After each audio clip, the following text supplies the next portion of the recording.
მოკლედ მანქანებს ვარემონტებთ ესე თქვათ ჩვენსას რომ გაზამთრის მერე ვიყოთ ზაფხულისთვის ერთში მატორს და გადაცემათა კოლოფს აცვლით მაგრამ სხვა რამეზე მინდა გითხრათ დღეს დილით სულ ყველა ესე ნაუცბათებად შეყვარეს ოფისში და ნარკოტესტები გაგვაკეთებინეს ანუ შარდით იყო სიტუაცია რომ ერთ-ერთმა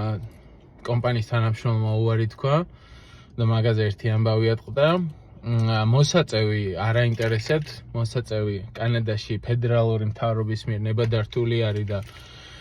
თავარია მუშაობის დროს არ იყო დაბოლილი და მუშაობის დროს არ ეწეოდე მოსაწევს აი ყველაფერ დანარჩენზე უკვე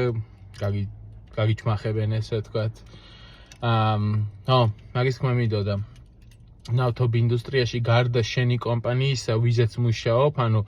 რო გავდივართ და სხვა კომპანიაზე მუშაობთ აქ ეს მაზუთები სხვა კომპანიაზე მუშაობთ იმ კომპანიამაც შეიძლება პირდაპირ საიტზე მოგიწყოთ ნარკოტესტი ასე რომ ვინმე რამით თუ კაიფობს ნავთობ ინდუსტრიაში სამსახურის პოვნა გაუჭირდება